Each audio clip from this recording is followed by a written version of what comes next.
Hi guys, welcome to Amandla Wednesdays with Digital Fanta, and I'm your host Tarie. Our topic of discussion today is the future is female, and I'm joined by the lovely Megs Shivanda.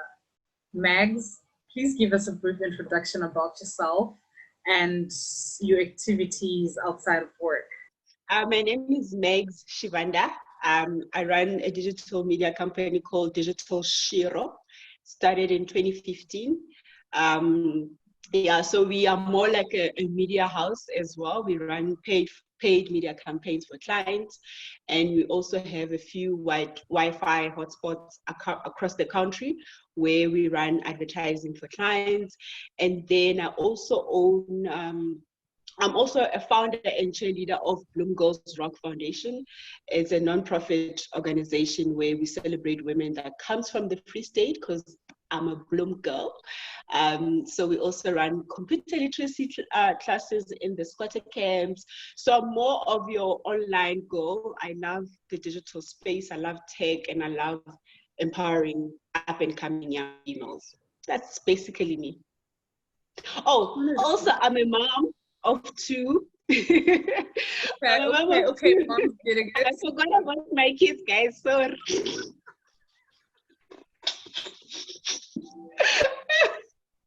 And today's topic is the future is female, which is a very exciting topic for me because I am pro-women leading, I'm pro-women taking initiative, I'm pro-women going and getting it, which makes me very excited to have you guys here.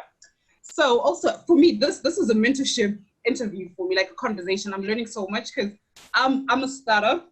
I'm also trying to make it as a woman in the industry, and I'm still in the early stages. So for me, this conversation is very, very, very, very important and exciting. I'm looking forward to everything you guys have to share with me. Mags, what inspired you to start Digital Shiro? Where did the inspiration come from? The thing about the reason I started, I was tired of complaining about our industry. I was tired of complaining about not having women in our industry, not having Black people in our industry.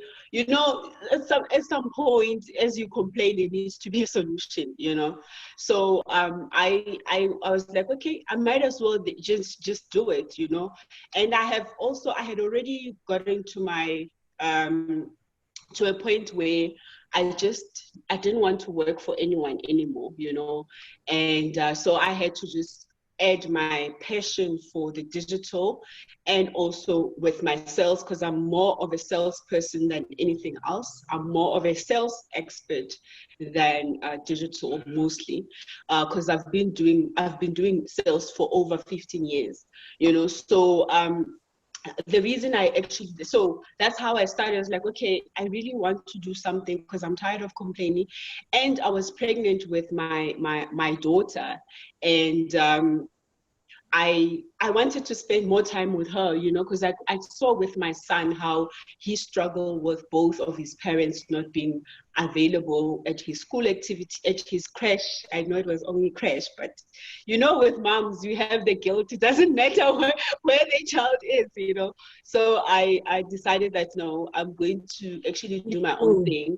And a lot of women find that we are ashamed to say that we started a company because our kids needed to spend more time with us. You know, it's those things that people are frowning upon. You should have some sort of a different ambition to start a company. And to me, it was more of being more trying to be more of being available for my family than anything else, because I was just I didn't want anyone else to actually have control of my time. So that's when I started Digital Shiro. I was 6 months pregnant. And I started my company when all the odds were against me on why I must be starting a company, you know, because obviously I'm tired, I'm sleeping all the time, you know, I'm doing all these other things that a woman goes through during her pregnancy. And so that's basically bits and pieces of why I started my companies.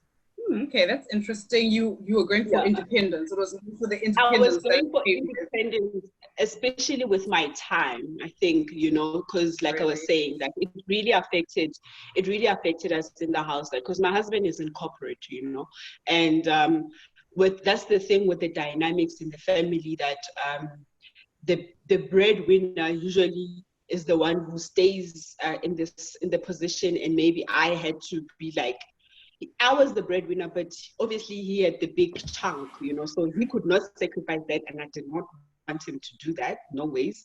So I then decided to go into business, but I don't feel like I sacrificed anything, because I then started my own company. Like now Own I your can be, time.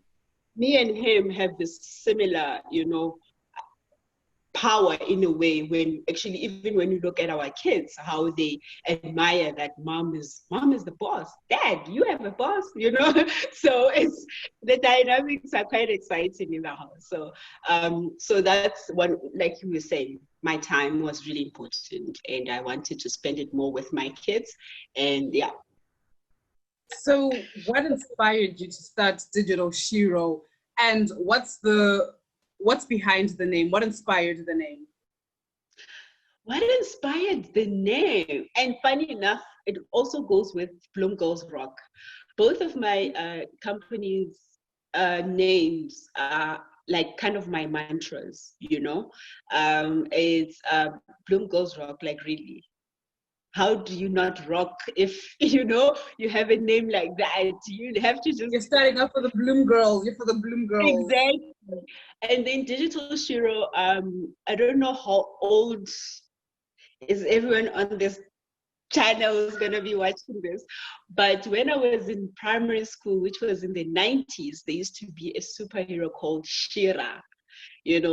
She's someone, do you know her? You look too young to know Shira.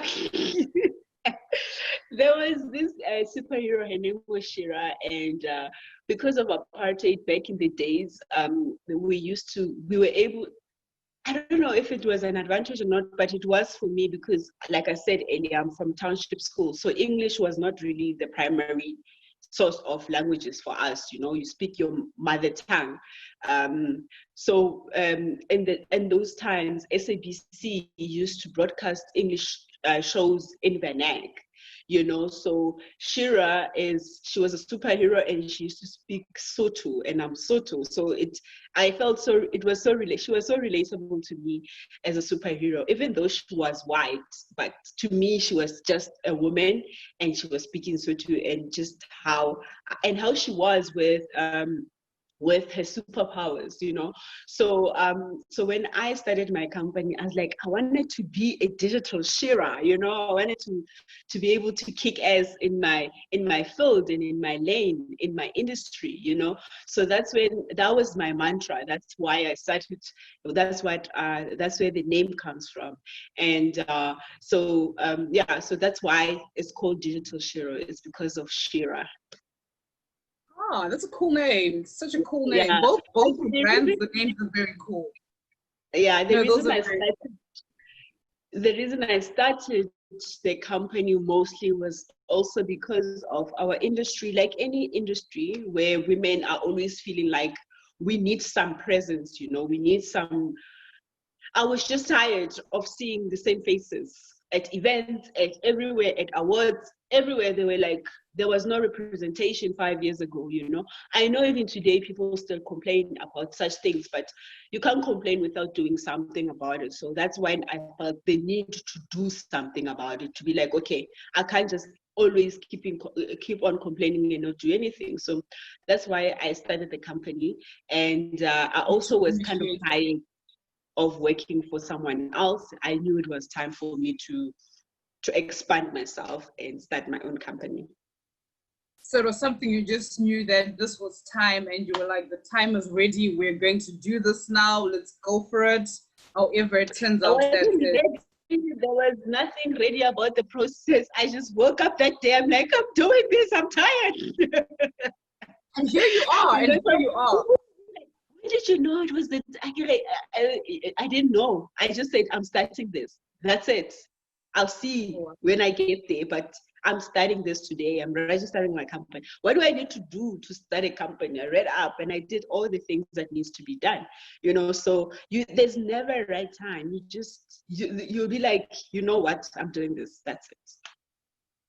Okay, so I want to find out, how have your experiences in the corporate world shaped how you run your business now? Like the experiences you faced or the challenges that you faced in the corporate world, how have they made you a better leader in your own business? I'm really grateful that I started because I've never been exposed to entrepreneurs growing up. My mom was an entrepreneur, but she was in an informal business. She was running an informal. So with the stuff that I do, I needed the training. I needed to know what client expectations are, what turnaround times are, how to address and how to write in a proper email to someone. Everything what is needed to look professional, so working for other companies way before me had actually helped me a lot. As a lot of people that also are still have implanted some learnings in me would be mostly the female managers, the female leaders that were in my space. They taught me how I should be treated, how I should carry myself, and how, luckily for me, I was exposed to the women that were just magic, So I learned a lot from there. I learned a lot from them. And then I learned a lot from a structure of what I want when I run a business, how I want my people to be treated, and how I will never, ever treat people. So those type of things have contributed to me being able to be confident, to be like, okay, I think I can do this, No, that's great. That's very inspirational. That's great. Okay, so what barriers exist as women in the digital industry? What challenges are you facing? What challenges do women in the digital industry face? And in our industry as a whole, our industry, it has so many gatekeepers, right? And there's so many layers with them. So as a woman, you are like, I don't know, the bottom of the barrel, like literally, because it's at the top where there is different type of paler looking people that are calling the shots, and then there's also these boys clubs that are the black guys that are also, kind of only looking out for each other. They're not even thinking of adding any of us in the space. And then we are like the ones at the bottom of the barrel. So I think 2 years after running my company, I stopped trying to fit in, trying to maybe run this thing the way everyone else is doing it, because there were already there were restrictions for me. I could not go in. Even if I do, something will also happen, and then that will also now derail me, and I'll be so sad, so there's so many for us as women. And I'm so lucky that I decided that I'm going to create my own lane, and I'm going to excel in my own lane.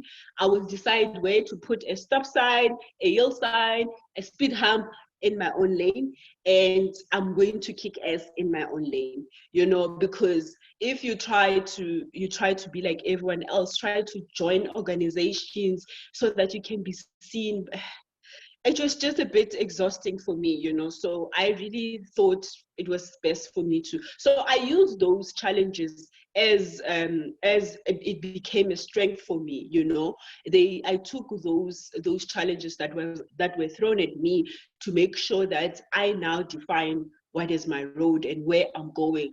I even chose the type of clients that I want, so I chose the type of business that I will be running, because I could see when everyone else is doing this thing that they are doing, it's hard for me to try to get there, to get with them. Let me just do my own thing, so as much as there were challenges, I'm trying to by all means to break the barriers and not see them as challenges anymore, because I'm in my own lane. Like, no one can even do anything in my lane because I'm not even scared of anyone. You know, it's crazy how it is. There's so many. I have so much courage. I'm fearless in my own lane. No one can come and tell me anything. You know, because it's my lane, and that's what I would You're like to making encourage people to do. Like, if just do your own thing and strategize in your own way, because your way of leadership will work for you. You know. I also decided to say, okay, I'm going to take the struggle route. I will struggle first, and eventually it will get together. It's looking good. I can tell that the future looks bright. It's not where I want it to be yet, but I can relate to everything you've said. It's also relatable. And yes, Really? I am happy. Trust So me. I'm not the only one. Like, I'm not.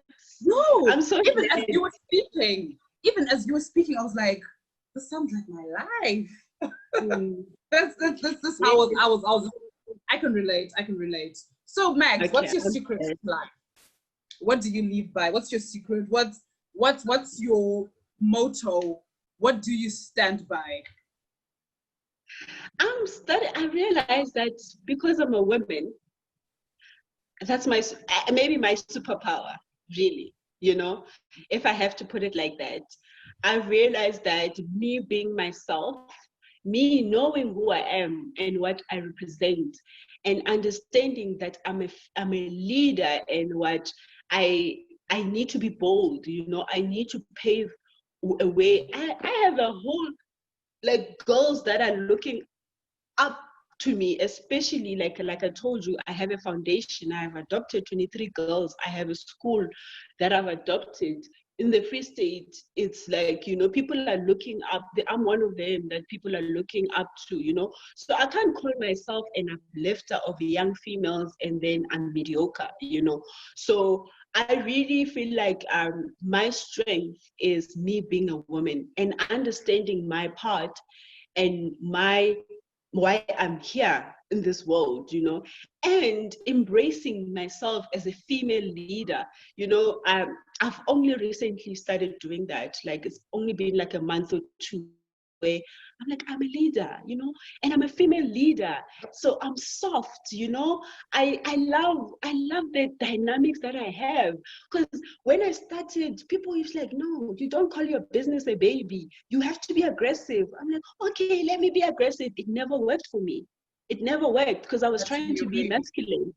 I'm feminine. You know, if I have a client, a man who's a client who is maybe up the wall here, like, I bring him here, you know. I'm able to do that because that's what femininity is about. It's about gentleness. It's about, I'm not going to go there with you. I'm going to be where I am and obviously understand you and hear what you're saying, but still be able to humble you in a way for you to see things my way, you know. When I did things in a KPI way, goal driven, aggressive, hey, people are just out there to get you. It never worked for me. You know, when I then became myself and knowing who I am and knowing how to tackle things my way and trusting my way. And because you need to still trust that your way is the way, right? So until I started doing all of those things, even today we broke a record for one of my clients. I'm like, yeah, Well done. my gentle feminine leadership, soft leadership works, you know. So I'm me being a female is my superpower. It's me. It's the reason I'm sitting here having this conversation, me and you, is because of those aspects. And I want women to take that ownership of who we are and stop trying to be like men. You know, we must be us, because ours is it's so awesome. I'm not saying being a man masculinity is not, it works for them. That's why they've been doing so well, you know. That's why it works for them. That's why when they do things their way, they become a success. We must do things our way and become success in our way, in our way of doing things, but we need to trust ourselves that we are able to do those type of things and learn from our mistakes, you know, because I learned a lot. That's why I was saying to you that I learned from my mistake of trying to be like someone Somebody else else, or doing another things some character. other ways because I see someone, you know, sometimes because with business, I'm going to tell you, there are periods where it's hard. You don't even see the light, but you just wake up, you don't know where you're going. You know, there are those periods where you like, oh, maybe if I did things like this month, if I did it, maybe look at where I am now. Maybe I did, it's because I did not do, you know, but you don't realize that that is a period for you to strategize on when you get out of that space, what you're gonna be running with, you know. But so when you are down, you start doubting yourself, you know, you start doubting your capabilities. But as you do it, keep moving forward, and test things and do things, you know. So yeah, to answer your question again, it's me, myself, and being a woman and understanding my position in this world and understanding my responsibility in this world that is my way of, you know, that's your question. That's a lot of courage. I think that takes a lot of courage. You know, I would like to say you're very courageous. You know, it takes a lot of courage to say and think such. You're in a very good mind state, which is very cool. It's very encouraging and motivating. Okay, so this is something I would want to know. When did you start growing your teams? How did you know that, okay, now this is time for me to start growing my teams? Like, Yeah. when did you realize that? You know, I've probably had to retrench one person once, but now they're back in my team for some reason. It's the weirdest way. But how I've done it is that I would look at projects that we have within the company, you know, and then I hire. To be safe, sometimes I hire for the projects, and then I tell the person, hey, if we lose the project, I might not be able to afford you. So then they also put in the work, you know, because they know it's not about getting a salary, really. It's also about them making sure that we keep the client, you know. So I've been able to do that based on the work that is coming in, and we've been blessed to actually get one group that has now been giving us so many brands within.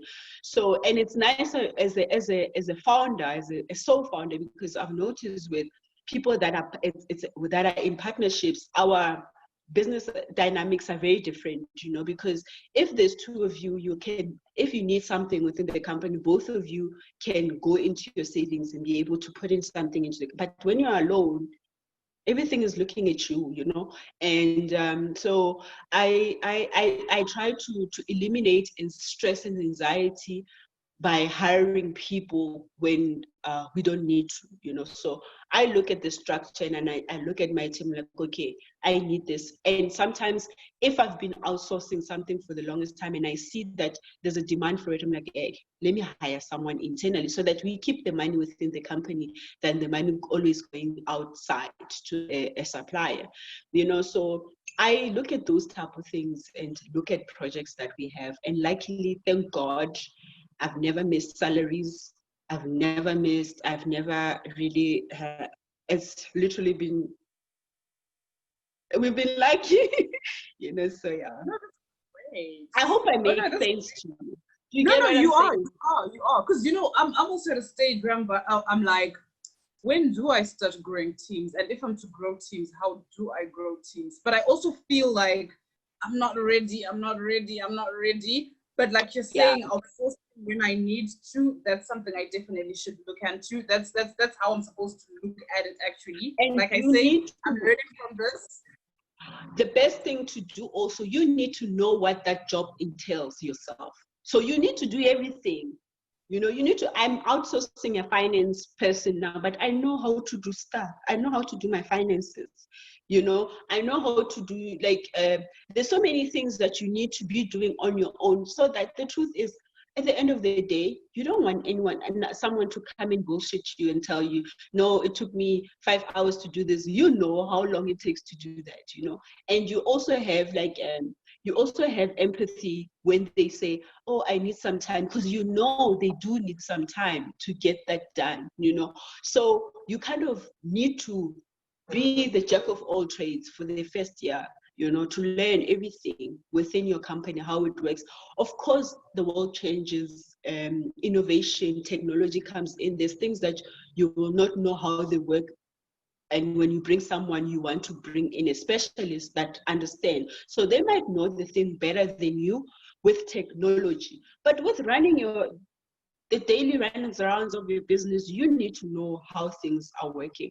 But the disadvantage of that is that when I'm not around, then what, you know?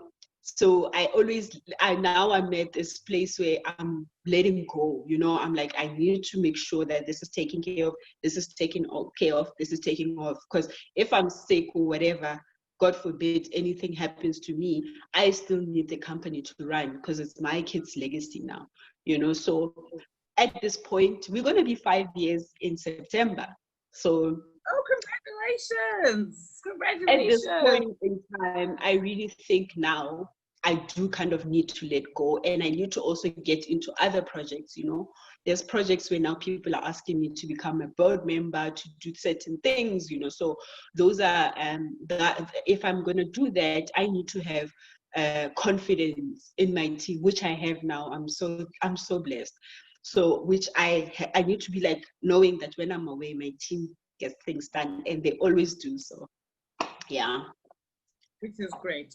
Okay, I want to find out, how do you handle the pressures of running a business, being a mom, being a wife, and your own life, your own social life? How do you balance it all? I don't think there's any balance. I didn't even know if I had a life outside of my job. I think you're asking the wrong person. Let me tell you, because I'm doing what I love, I don't feel like there's any balancing that needs to be done. You know, there's boundaries. There's boundaries. I need to have boundaries. But the balancing, everything just works smoothly, because even like when I'm down, like during COVID, a lot of us mentally will have our own periods, right? Where things are like, but when I open my laptop and I start working, it's the best thing for me. It's my, I'm so happy. I'm like, God, thank you so much that I'm doing what I love, because it can distract me from a tornado that is coming. And if I look at it, I'm going to have anxiety. So can I focus on something else, you know? So there isn't any balancing, and no one should be balancing anything. You should just be going with the flow and doing things the way you should be doing. You know, I feel like even the balancing, then it probes into this thing of multitasking, which is a myth, because if you multitask, you never get things done. You need to be focused, to be like, I need to do this, finish, do this, finish. I can't be doing 5 things at the same time. I'm creating procrastination. I'm creating anxiety for myself if I'm the queen of multitasking. You don't do that to yourself, you know. So that question literally also now, I don't want us to idolize balancing things, idolize multitasking, because those things don't work. You just need to flow with things. Plan your day. Know that from this time until this time, this is what I'm going to do.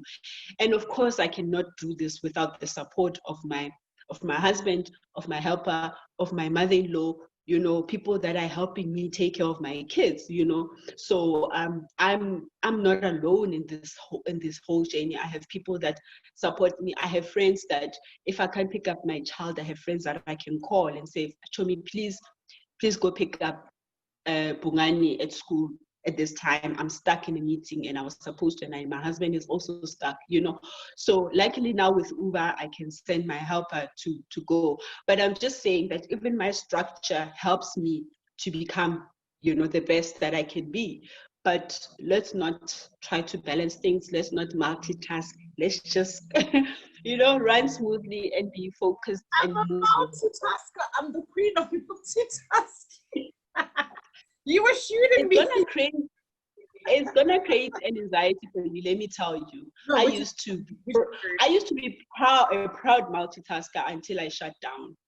You know, so if there's one advice I need to give you, I know we're not the same, but multitasking is it's a myth. It gives you anxiety. It does. Think now about it. that you're saying, Think about while you are multitasking, the anxiety that you have. Think about that. So it's like, oh, you need to do this, doing this. That is not, that's like, there's not something wrong with that. Okay, for me maybe, but I really think that if you focus on one thing at a time, you are able to give it your best. But if you're doing 5 things at the same time, are you giving it your best? You're not. There's no way. Your brain, we teach our brain to be disciplined. And the only way to teach your brain to be disciplined is for it to learn how to focus, So that's why I think maybe because I read a few books and I watched a few webinars about discipline, about making sure you get things done. And I read one book one time about mastering your mind. They dismantle multitasking. It's something that you should not be doing if you want to master your life and your mind, So that's what I'm trying. That is where that comes from. And I realized the day I stopped multitasking, because you're so used to it. I was so used to doing it for so many years. Even today, I will find myself, I'm like, yay, Max, finish this task. Let's focus. Let's do this. And then I have to always remind myself, hey, don't multitask. Finish, focus. Because you're gonna focus and you're gonna master what you're doing, and then when you look back at your day, you'll be like, wow, I kicked ass, because you're focused in each and every task, So that's what I would really advise. I'm sorry for gunshots, but I promise you, I really do. You must read that book. I will send you the link. I'm a Scorpio, so I'm always fascinated with the mind and how people think. That's why I'm also a marketer, I think. So that's one of the books that literally taught me a lot. And they focus, don't multitask. I'm learning. Like I said, I'm learning from this conversation. I've had in 2 years, your business is gonna fly more than mine with all these gems I'm throwing at you. I'll call you. No one taught me these things. You're so very attentive. I do mentors. I'm big on mentorship. I'm big on paying attention to people who are where I want to be. So I am all ears. I'm always all ears, taking notes, trying to improve myself, because I'm for self-development, self-love. I want to be better. I'm always trying to be better. So when I find people like people giving me free life advice, I am grateful for you. That's a good thing. You know what I also did when I started my company, which is something that became really effective for me. I strategized on meeting, I think it was 10 women that, funny enough, that were running their businesses for 5 years at the time. I wrote their names down. I'm like, I need to meet Mang Mang. I will DM them, send them a WhatsApp and be like, can I just have 5 minutes of your time? Like, why? You don't even tell them they are mentoring you. You don't even tell, you just make it light, because once you tell someone that they are mentoring you, they now feel pressure, to be perfect. But what you want is their authentic self, and tell you their challenges and all the goods and the bads of what they do. So I sat down with these women and said to them, in 5 years' time, my dream is 1, 2, 3, 4, 5. I want my business. And then I'm like, is that realistic? Some are like, it's not, just think of 1, 2, 3, 4, 5. It's going to take you this long to do this. Some will be like, what a lame dream, Megs. You need to dream bigger than that, So as much as you are using these opportunities to learn, I also actually had physical meetings with these women. I actually need to go back and be like, hey, I'm 5 years now. And now when they like succeed, like they are on another world, they are in a different dimension. Also on another level. But you see now, everybody levels up. Everybody leveled up. It was ripple. And they are very like, if you don't tell someone that they're mentoring you, they become authentic. Even with my mentors, I know I only told my mentors maybe after our 3rd meeting that you know, you're actually my mentor. They're like, what? Now they want to be formal. I'm like, no, I want the authenticness. I want the rawness. I want everything you've been teaching me. That's what I want. If you tell someone that they're mentoring you, they start to be like, let me be perfect. Let me try to make things look good for her, you know? And, but that's not what you want. You want the rawness of it all, you know, yeah. So to round this up, Mags, what are your last few words to our viewers? Like, you've gave us a lot of advice and free take-home notes. What's the last thing you want to share with us? Scared with money, it means you don't trust who created you and why they created you. You know, so don't forget that. And as I'm saying this, I'm even saying this to myself, you know. I'm saying it loud to myself, and I believe I'm having goosebumps because it is so true. I used to limit myself because I did not trust God, you know. That's the reason why you see me with so much confidence, is because I trust God. You know, I know. I'm like, we have a conversation. You're like, this is what's gonna happen. He's like, yes. I'm like, okay, let's go. You know, so you have to trust yourself. So don't allow people to take advantage of you, and don't allow yourself to feel like these people are taking advantage of you. You know, you can't, because it means that you are literally already in a space of lack, and nothing good is gonna come out of that, you know. Thank you so much, Max. This was a lovely conversation. It was lovely to get to know you and get to chat to you and just get all this wisdom from you. Like, I am so happy we have women like you in our society. We need a lot of you, and we need all of this energy. The world needs to know you. The world needs to, you need to share we need to share this energy with the world. Let's build our own girls clubs. You know, that boys clubs I was telling you about, that, you know, it's not giving anyone else an opportunity. You guys have a platform now to also make sure that you raise us as women, because now you have a platform to do that. You must tell Mucha I love her so much. Tell her that I appreciate her support, and I see her and I really appreciate it. I'm so proud of you guys. You guys are going to go far.